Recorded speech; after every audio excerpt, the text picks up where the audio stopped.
You know, a lot of people look at my sketchbooks and they say, I could never do that. And I always say, yeah, sure you could. I mean, I didn't even start until I was about 40. And they say, yeah, sure, but you're so talented. So of course it came really easily to you. Let me show you something. These are my first 5 sketchbooks. And I started drawing on May 24th of 1997. And these cover the first 9 months. 348 pages. I want to tell you what my life was like when I filled these sketchbooks. I'm not trying to impress you, I'm not trying to depress you, but I hope it'll be helpful. 2 years before I started drawing, my wife Patty was struck by a subway train, and she was paralyzed. She was in a wheelchair, and she would be for the rest of her life. She was so amazing and tough, and she was adjusting to her new life, but I was having a harder time. I was searching for answers to the big questions. The life that I imagined having had blown up, and I was trying to figure out what I was and what mattered and what the point of all of it was. And drawing turned out to be the answer. It brought me perspective and peace and beauty. So when I started and I filled all these sketchbooks, it's not because I was talented or because I was disciplined. It's because I was desperate. I drew because I absolutely needed to. But the problem with doing all this is, how do you do it? How do you find the time? I had a very demanding job, long hours, a lot of pressure. I had my son, Jack, he was a toddler, and I had lots of demands competing for my attention. It's not that I didn't have time. I had the same 24 hours a day that everybody has, and most of those hours were spoken for. The trick was getting the sketchbook to fit inside of this life that I already had, not to replace it. And I figured out how to do that. I mean, here's what I used. This, it's a roller ball. It's a uniball.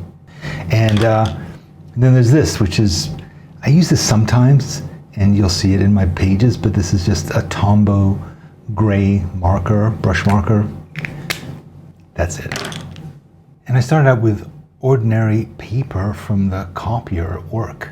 The paper bled through if I pressed too hard. So that's why I only drew on one side of the page.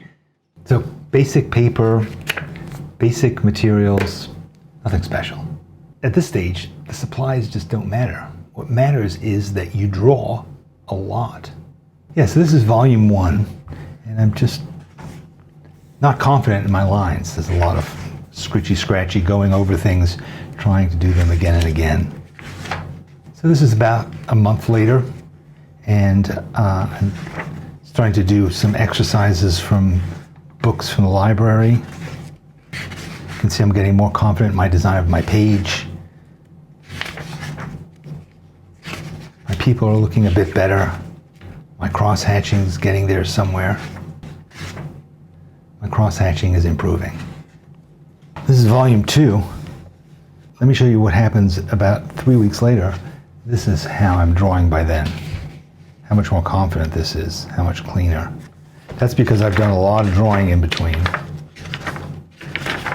of all kinds of things. This is from work, where I was shooting TV commercials and drawing. Carrying my sketchbook with me everywhere when I go to lunch, in my neighborhood. And here we are, volume 3. This is in September. You can see my pages are full of different size drawings of different kinds of things. I brought in that pen that I mentioned to you, and you can see how varied my drawings are. I'm documenting my life, my family, my neighborhood, an old yearbook I found in my house, murder locations in my neighborhood, life drawing classes I'm starting to take, drawing firehouses, and everything in my house, every object. This is volume 4. It's a lot smaller, and I decided I wanted to be looser and more spontaneous with my design. Unfortunately, I can't show you volume 5. I left it on a plane, called the airline, they couldn't find it. And so, volume 6. This is December, so 6-7 months in. I'm starting to get more experimental. I'm starting to use a dip pen, and I'm experimenting more and more with cross-hatching. And as you can see, I'm writing more and more. Words are so much a part of these journals. A lot of drawings of Jack in my office, on a business trip, traveling, planes, cabs, going to the theater, sitting on the subway. The reason I filled 348 pages in 9 months isn't some God-given talent. It's that I drew on the subway. I drew at lunch. I drew after my kid went to sleep. I worked drawing into everything, into my commute, into waiting, into conference calls, into meetings, into all the little gaps between everything else. Drawing didn't replace chunks of my life. It just wrapped around them. Now, I'm probably an extreme case. I was really obsessive about this.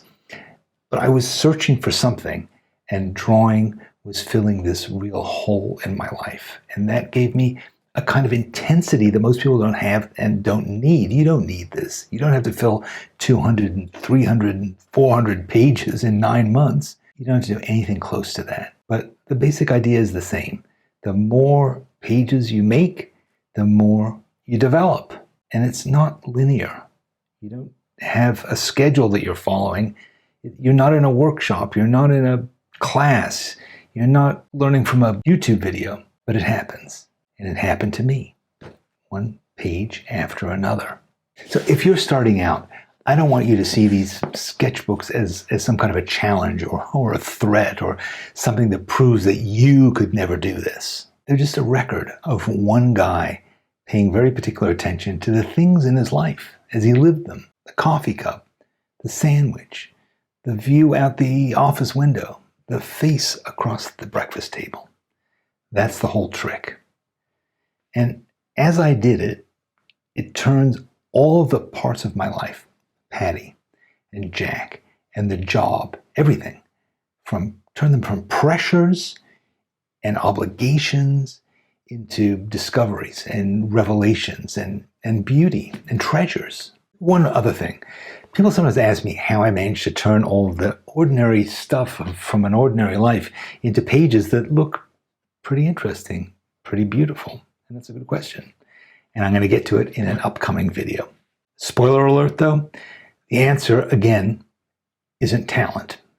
Subscribe so you'll know when it comes out. And thanks for spending some time with me.